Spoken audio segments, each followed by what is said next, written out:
1970 онд малын эмч гэдэг мэргэжлийг болоод хөдөө тэр үед ч одоо засгийн газрын ерөнхий хандлага байдаг байлаа. Хөдөө аж ахуйн яамны маань ерөнхий хандлага байдаг байлаа. Ер нь бол шин төгсөн хүүхдүүдийг бол 3-аас доош жил бол хөдөөгийн үйлдвэрлэл дээр ажиллуулж одоо юм үзүүлдэг, сургадаг ийм л зарчим байсан. Тэр зарчмын дагуу одоо би бас л Баян хонгорын аймагт Сумын малын эмчээр, Галууд суманд одоо Сумын малын эмчээр очиж байсан. Тэгээд Сумын малын эмч байсан би тэгэхэд Сумын малын эмч чинь бас нэг 69-тэй тийм ээ. Тэгээд нэг ветеринар реформ шигсэн ном тэрэгтэй. Тэгээд анхудаа одоо 20 хэдтэй залуу 15,000 төгрөгийн үнэтэй машин хүлээж авсан гарын үсэг зураад тэгээд 15,000 төгрөг гэж одоо тэр үеийнхээр их л мөнгө байлаа шүү дээ. Мундаг мөнгө байсан. Тэгээд жолооч маань бол нэг тийм 50 орчим насны өвгөн жолоочтой ингэж л одоо ажлын гараагаа эхэлж исэн. Тэгээд тэнд бол их юм сурандоо. Ялангуяа малчдыг зохион байгуулах, малчдтай тэр тарилга барилга зохион байгуулах энэ төр чинь малчдтай бас ивэн олж ярилцах хэрэгтэй болно тийм ээ. Тэгэхгүй бас тэнд бол зохион байгуулалтын бас хөөрхөн юм сурна шүү. Тэг ер нь малчдын гол зохион байгуулдаг хүн нь бол малын эмч л байсан шүү. Тэг. Бид нар чинь тэр үед одоо хаврын туулгалт тийм ээ зуны угаалга эдгэрт бол одоо их хүч зардаг. Заримдаа бол нэгдлийн хандаргатай ярьж ягаад баригаад зохион байгуулдаг. Тийм ээ. Танай тэнд ямар байсан юм? Манай тэнд ч тийм л байдаг. Биднээс чинь танай чинь одоо бас нэг сүүлд нь яг биднээсээ ажиллаж явах чинь нөгөө бүр компанид ажил болгоо 5-13 ажилгаа. Тэгээд тэр чинь ингээд бүхлөтэн тэр нөгөө бүх багын эмч зоо техник энтрээ оруулсан групп болж баг болж ажилладаг байсан л да. Танай аймагч бас нэг дөгөр сүрэн билүү. Тийм тэр дөгөр сүрэн гавьяат малын гавьяат эмч дөгөр сүрэн гэж хүн байсан. Дөгөр сүрэнгүй анх эхэлж тэр баригадаар зохион байгуулдаг тийм арга туршлагатай байсан. Тэгээд сүүлд нь тэр нэг орон даяар нэвтрүүлсэн байхгүй. Тийм орон даяар нэвтрүүлсэн. Тэгээд биднээс яг тэр дөгөр сүрэнгүй туршлагаар тэгж баригадаар зохион байгуулдаг. Тийм. Тэгээд тэр чинь нөгөө бүх малууд бол нэгдэлд байсан учраас тийм тэр малын бэлгийн арга хэмжээ чи бас их сайхан зохион байгуулагдав. Системтэй сайхан зохион байгуулагдав. Хөрөнгүүц зохион байгуулагдав. Тийм байсан. Тэгээд одоо баригад болгонд бол мал угаадаг баантай. Тийм ээ цементээр доторлсон. Тийм баантай. Тэгэл одоо тэрүүн дээрээ бид нар бас ажилладаг. За ер нь тэр үед бол ер нь бидний тэр ажиллаж явах үед бол хамуу өвчин бол ерөнхийдөө бол байхгүй болсон шүү. Байхгүй болсон. Тийм л одоо байсан да. Тэр өмнөх үеийн малын эмч нар бол тэмээ мориор явдаг. Тэгэхээр тэр түрүү үеийн одоо малын эмч нар бол хөөх юм үнэхээр чин сэтгэлээр тэмцэж энэ малын тэр аюултай өвчнүүдийг чинь дарсан улсууд да. Биднээс үед бол одоо тэр аюултай өвчнүүд үндсэндээ алга болцсон. Яг орон нутагт нь гардаг одоо нөгөө эдийн засгийн охиролтой өвчнүүд нь үлдсэн. Тэгээд тэрнээс одоо мал сүргээ эрүүлжүүлэх тэмцэх энэ ажил бол биднээс үеэс эхэлсэн юм.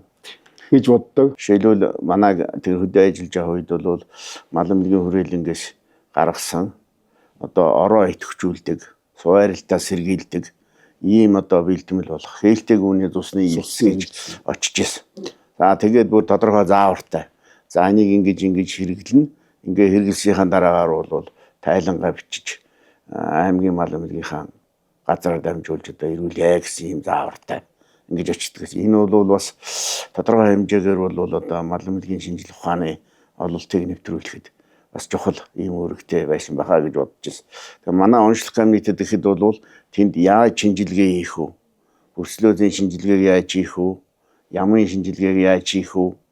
За тэр одоо нөгөө хамууны хачиг идрүүлдэг ч юм уу одоо тэр шинжилгээний бүх зааврууд бол бүгд хүрээлэн эрдэмтдийн гаргасан юмнууд бүгд тэгж очдог. Тэгээ тэр нь бол одоо бид нар одоо нөгөөдхийг бол харж одоо ингэж хийдэг. Өөрөөр хэлбэл шинжилгээ ухааны гаргасан заавар зөвлөмж арга зүйнүүд бол ингэж одоо нэвтэрч байсан юм жишээд. Тодруулан хэлбэл 1902 онд эхлээд одоо вакцины үйлдвэрлэл бол Монголд нэвтэрч эхэлсэн байна. Энэ нь бол Оросын холбооны улс буюу тэр үеийн одоо хаант Орос улсын одоо худалдаачид түүний дотор Борэлууд Монголоос олон тооны өхөр сөрөг авч өөрсдийнхээ одоо эд чинь хэрэгэлдэг байсан. Тэр эд чинь хэрэгжилж байгаа өхөртэй болвол мялзан өвчнөөс сэргийлэх тарилга хийх станцыг Евровол дээр одоо нэг чинээлэг хоёр худалдаачин байсан гэж байгаа Синицэн Корфин гэж хоёр хүн. Тэр хоёр хүн бол мялзан эсэргүүцэх станц гэдгийг байгуулад тэнд вакцины үйлдвэрлэж эхэлсэн. Тэгээд манай малчтаас авсан одоо өхөр сөрөгтэй бол мялзан эсэргүүцэх тарилга хийж эхэлсэн. Үүнээс үндэслэл одоо монголчууд бол мал эмнэлгийн шинжилгээ маань гэж ийм мундаг юм байдгийн байна. Тарилга хийсэн малууд одоо мал өхөр маань бол мялзан тусдгүй байна гэдгийг ойлгож тэрнийг дагалдаж сурж байсан одоо бас монголчууд байсан. Тэд нэр байна. Дээрээс нь бол тэр үеийн овсгоотой сайн малчт нь бол одоо тодорхой хэмжээний мөнгө төгрөгөө өгч мэлзэнгийн тарилга хийлгдэг байсан. Энэ мэдээр бол мал эмнэлгийн орчин үеийн шинжилгээ ухааны анхны их усрүүтэй танилцж эхэлсэн. Мал аж ахуйн хамгийн гол нэгдүгээр анхаарах ёстой асуудал нь бол хүнсний асуудал байна. Тэгээ энэ хүнсийг одоо хангалттай үйлдвэрлэхийн тулд малыг бид нь өсгөж өржүүлэх ёстой. Тоо толгойг нь олшруулах ёстой, эрүүл байх ёстой. Тэгжээд нөгөө хүн амын одоо эрүүл мэнд аюулгүй нийцсэн юм хүнс гардаг. Тийм учраас мал эмнэлгийн одоо ухаан мал эмнэлгийн алба болвол өөрөө энэ ард түмнийхээ өмнө их чухал үүрэг хүлээсэн ийм том алба байдаг. За ингээд 1923 онд анх Монголд энэ шинжлэх ухааны мал эмнэлэг үүссэн. Ингээд 23 онд мал эмнэлгийн албаны үүсгэлийг бол гадаадын хүмүүс Монголд одоо бий болгосон. Энэ тэр үед хамгийн их гол үүрэг гүйцэтгэсэн улсууд нь бол Оросын мал эмч нар байдаг. За мөн Гятадын малын эмч нар ч гэсэн Монголд бас тэр үед орж ирж ажиллаж байсан. Ингээд энэ хоёр хөршийнхөө одоо мал эмнэлгийн шинжлэх ухааны тусламжтайгаар бол Монголд анхны одоо шинжлэх ухааны мал эмнэлэг үүссэн. За ингээд 40 он хүртэл бол үндсэндээ Оросуудын тусламжтайгаар эднээс энэ гадаадын хүмүүс Монголын мал эмнэлгийг удирдах үйл ажиллагааг зохицуулж ингэж явж байсан. Вакцины үйлдвэрлэл байна. Сонгоны болон шилжиж ирсэн үед тэр хажууд нь бол мал эмнэлийг сайжруулах сургууль гэдгийг байгуулад тэнд одоо 1924 онд одоо элсэлт аваад 28 онд бол 8 баалын багамж төгссөн. За тэгээд цааш нь бол 1942 онд бол одоо Монгол улсын их сургууль байгуулагдаад 1948 онд бол анхныхаа төгсөлтийг хийж эхэлснээр бол манай Монголын үндэсний одоо мал эмнэлгийн мэргэжилтэнгүүд бол төгсөж ирсэн. За ингээд 40-оос 60 оны хооронд бол үндэсний Монголын мал эмнэлэг бол яг өөрийнхөө үндэсний одоо сэхэтнүүдээр хангагдаж үндэсний боловсон хүчинтэй болж аж ахуй зохион байгуулалт удирдлага за тэгээд хууль эрх зүйн талаас нь бол бэхжиж ингээд өөрөө бие дааж үйл ажиллагаа явуулах болсон. За ингээд цаашаа бол мал эмнэлгийн шинжилгээ ухааны хөгжил бол онцгой хөвнөөр оруулсан Ахмад үеийн гол төлөөллүүд маань бол тэр үед одоо Оросын холбооны улсад эрдмийн зэрэг хамгаалаад 1951-52 оноос эхлээд анхны эрдэмтэд бол төлсөн. За ингээд 1960-аад он гэхэд бол эрдэмтдийн нэлээд олон одоо эрдэмтдтэй болсон. Ингээд 1960 оны 1 сарын 1-ээс бол мал эмнэлгийн шинжилгээний станц гэдэг байгуулагдаж станцын захирлаар хөдөө аж ахуйн яамны мал эмнэлгийн газрын дарга байсан. Ерөнхий эмч сугарагчаа гэдэг эрдэмтэн томилогдсон ажилласан. Ер нь бол сугарагчаа гэдэг хүн Монголын мал эмнэлгийн шинжилгээ ухааны хөгжүүлэхэд их тодорхой томоохон хувь оруулсан хүн гэж ингэж одоо би бодож үздэг. За ингээд 1961 онд шинжилгээ ухааны академи байгуулагдахад тэнд хөдөө аж ахуйн эрдэм шинжилгээний хүрээлэн гээд хожим нь бол хэдэн жилийн дараа мал аж ахуйн эрдэм шинжилгээний хүрээлэн болсон. Энэ мал аж ахуйн эрдэм шинжилгээний хүрээлэн маань бол энд мал эмнэлгийн салбар гэж одоо томоохон салбар байгуулагдсан. За энд бол манай Ахмад үеийн бүх эрдэмтдүүд бол тэнд одоо цугларч анхны одоо эрдэм шинжилгээний ажлуудаа хийж вакцины онцлоор бол одоо бүтээсэн ийм төвхтэй. За ингээд 60 оноос хойш бол одоо жинхэнэ мал сүргээ эрүүлжүүлэх судалгаа шинжилгээгээ явуулах ийм ажлууд хийгдэж эхэлсэн. Тэгээ одоо болохын зэрэг бол бас мал эмнэлгийн хүрээлэн дээр ихэд 3 давхар том сайхан лаборатори бий боллоо. Одоо бий болоод нэг удаагүй байна. За тэгээд тэр 3 давхар тэр том лабораторийн барилга дотор бол 1-2 дугаар зэрэглэлийн одоо лабораториуд шинжилгээний ийм лабораториудаа боллоо шүү дээ. Тэрнээс гадна бүр наривчлаад бол одоо тэр халдварт өвчин, вирусын халдварт өвчин, бактерийн халдварт өвчнүүдийн үед биед гарч байгаа одоо ферментийн өөрчлөлтөөр одоо оншилдог. Тэгэл одоо нөгөө иммун ферментийн одоо молекулын биологийн зэрэг одоо яг ингээд Монголын мал эмнэлэг бол үндсэндээ яг дэлхийн мал эмнэлгийн шинжилгээ ухааныг бол ингээд гүйцэд очсон. Тийм гүйцэд байна гэж байна. Одоо жишээлбэл манай энэ шинжилгээ ухааны судлаачид эрдэмтдийн маань хийсэн бүтээсэн өгүүлбэрүүд дэлхийн одоо англи хэл дээр, франц хэл дээр одоо ингээд одоо том сэтгүүлүүдэд хөлийн зөвшөөрсөн сэтгүүлүүд гарч байна. Тэрнээс бол дэлхийн олон орны судлаачид эрдэмтэд бол их штат авдаг. Тэрнээс гадна бол одоо ер нь мал эмнэлгийн хүн сүдэ чухал хөнгө үйлдвэрийн яам тэгэл одоо энэ манай мал эмнэлгийн газрын тулгымдсан асуудлуудыг шийдэхэд бол маш хүчтэй хурдтай ажиллаж байна. Жишээлбэл аристоврууд хөвчин гэж байна шүү дээ. Аристоврууд хөвчний онцлох, сэргийлэх, вакцины одоо бүх технологи бүгдийг одоо ингээд багцаар хийгээд ингээд одоо эрдмийн зөвлөлөөр хэлцээд одоо бид нар био үйлдвэр шилжүүлэхэд бэлэн болцсон байх жишээтэй. Энэ ийм митинг ажлууд бол маш хурдтай хийгдэж байгаа шүү.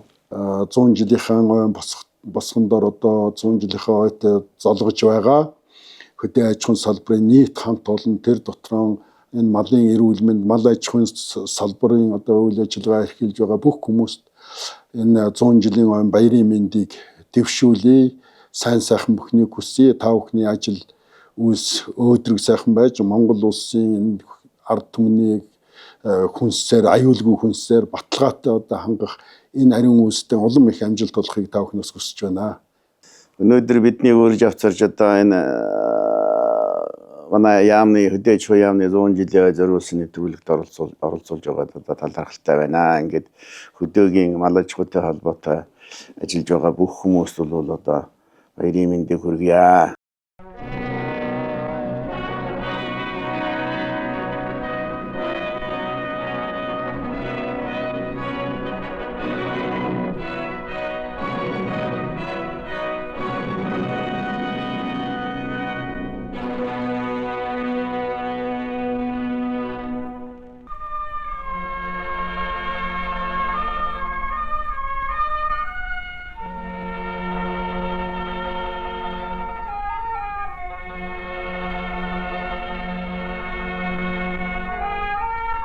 Хамууны жижигхэн хажигуудаар үүсгэгддэг арьсны үжиг халдварт паразит өвчин юм. Сэрвний үлрэлт бүх төрлийн малын дунд тархан дэлгэрч, эцээж тураах, үс ноосыг алдагдуулах зэргээр эдийн засагт ихээхэн хохирлыг учруулна. Иймээс сүргийн дотор хамууны сэжиг мэдэгдмэгц малчин бүхэн малын эмчит цаг тухайд нь мэдэгдэх үүрэгтэй юм. Хамуу өвчнийг зөвөр оношлон таниснаас эмчлэх, эрүүлжүүлэх бүх арга хэмжээний үр дүн хамаарна. Хамууны хажигууд элбэр дүрс өгжлөөрөө өөр хэдэн төрөлд хамаарагдах тул малын хамууг арьсны буюу маагуу, арьс идэгч, загатнуулагч их зэргээр ялгарлана. Хамуутай малын биеийн эмгэгтэй ба эрүүл арьсны заагаас хосууравч микроскопоор шинжилэн хамууны ямар төрлийн хачгаар үүссэн болохыг тодорхойлно.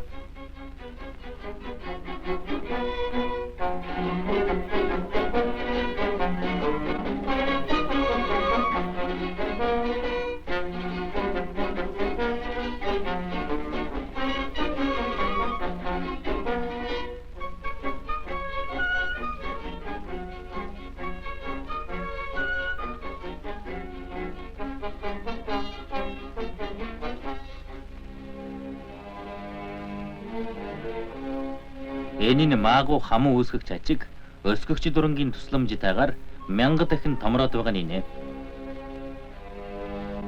Энэ нь арьсны гадаргуудаар байрлаж эдэсийн шингэнээр хооллоно. Загатнуулагч хамууны хачиг малын арьсны өнгөн хөрсөнд ингэж нүхсвийг хийж эдэсийн шингэнээр хооллоно. Хамууны хачигууд нэг сар орчим амьдрахдаа 50 гаруй өндөг төрүүлдэг. Өндөгнөөс авгалтай хөгжин гарч хүүхэлдээ болон улмаар эрэм хачигууд болон хувирна. Хөгжил нь гаднын орчны тохиромжгүй байс болж 2 сар хүртэл удаашрах явдал бий. Иймээс малын хамуу гаднын орчны чийг ихэлсэн сэрүүний үлрэлд тархан дэлгэрдгийн учир үүнд оршно. Хамуу гарсан аж ахуйчны сөргийн дотор ялгалт хийж, өвчтэй малыг тусгаарлан эмчлэх цэглэр аваачиж, үлдсэн бүхэн малд урьдчилан сэргийлэх арга хэмжээг даруй авах нь эмч, малчин хэн бүхний үүрэг. Өвлийн цагт урьдчилан сэргийлэлтийн голцоо дүүстээр хийн. Дүүстэй нунтаг шүршигч юм уу? Шүүрэн таглаатай шилэн савнд хийж, малын үс ноосыг ярж, үсний угаар сайтар цацна.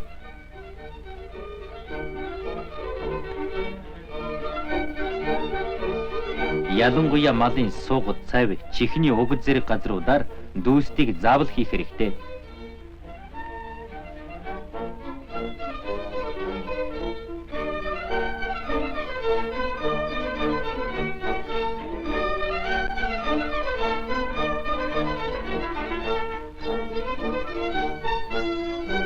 Малын хашаа хороог гексахалдрон, крелин, лизолин усмалуудаар шүршиж аривдагна.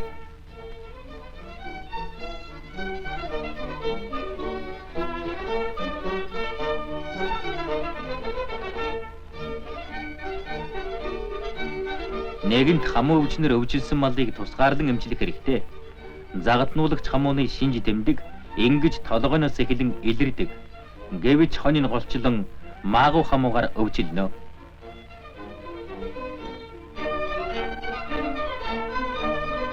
Ууц нурууны үсний халзарч бие маажих зэрэг ерөнхий шинжүүд илэрнэ. Хүйтний үлрэлд хоньны маагуу хамууг 10%-ийн ДТТ-ийн буюу 12%-ийн гексахлороны дүүстэр эмчилнэ. Нэг удаа сайтар хийвэл маагуу хамуу эдгэрэх боловч өрөөдөнгийн тогтмол шалгаж дахин эмчилгээ хийх эсхийг тодорхойлож байвал зохино.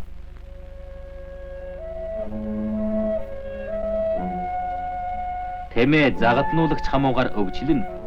Өвчний үүсгэгч нь малын арьсны өнгөн хөрсөнд нүхс үеийг хийж паразитл дэгдул хүйтний үлрэлд газ камерт утах буюу тослогийн зүйлүүдийг түрхэн эмчилнэ.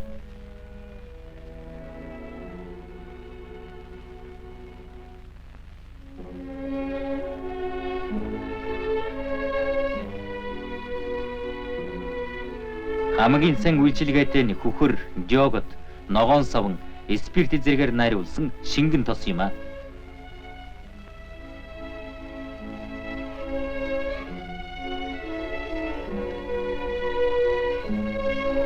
Энэ тосыг малын хамуурсан хэсэгт шоозоор сайтар үрж түрхэн уул эмчилгээг 5-7 хоногийн дараа дахин үйлдвэл зохино.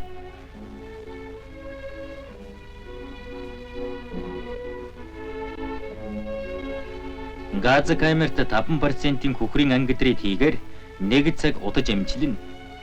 145 грамм цэвэр хөхөр шатаахад 1 литр хөхрийн ангидрит хий гардаг тул газ камерын доторх багтаамжийг авч хичнээн хөхөр шатаахыг бодож олох хэрэгтэй. Утасны дараа хүзүү, толгойд нь тослогийн зүйлүүдийг сайтар түрхинэ.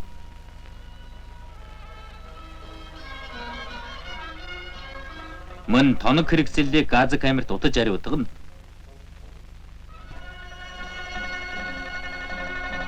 Хамуу өвч нь өвчтэй малыг байрлуулсан хашаахороо тоног хэрэгслээс дамжих буюу эрүүл мал өвчтэй малтай янз бүрийн хэлбэрээр хүрэлцснээс халдварлана.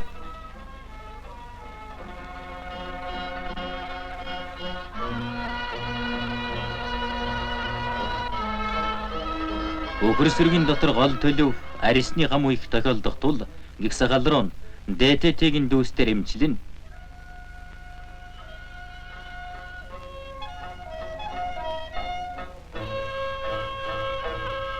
Дүүст нь хүний биед хортой тул нүдний шил, халаат, хамар амны хамгаалагч заавал хэрэглэх хэрэгтэй. Эмчилгээ хийсний дараагаар халаат болон бусад хэрэгслүүдийг гадаа салхин тавьж цэвэрлэнэ.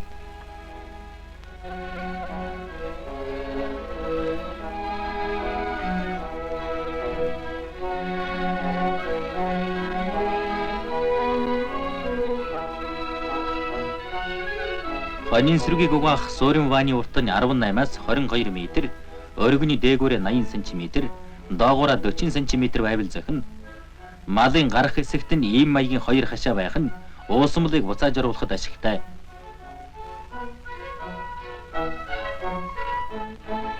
Ванин тхих усыг халааж гексагал руу 0.25%, каролин 1% байхаар бодож зохих хэмжээний гексагал руу нор идэвхжүүлсэн каролинийг хийнэ.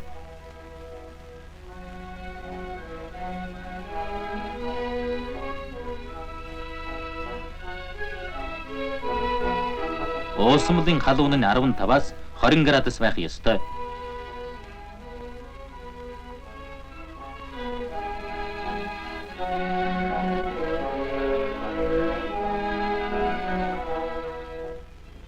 Ингэж бэлтгэсний дараагаар хоньыг ванинд оруулаж эхэлнэ. Малын хөвж өнгөрөх хугацаа 1-2 минут үргэлжлэх ёстойг мартаж болохгүй.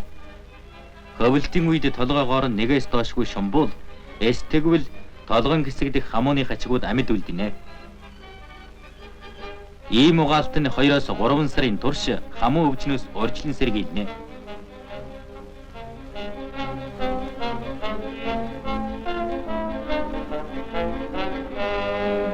Олон хоньыг угаахад уусамлын чанар мууддаг тул цаг тухайд нь солиж байх нь чухал. Ванин угаах нь хамуу өвчнөөс эрүүлжүүлэхээс гадна бэлчээрийн хачиг, ширх, шалд зэрэг шавжуудыг устгадаг тул зуны сайхан цагт малын тарга хүч авах, өснөө сургаж ашиг шимэн дээшлэхэд их ач холбогдолтой болно.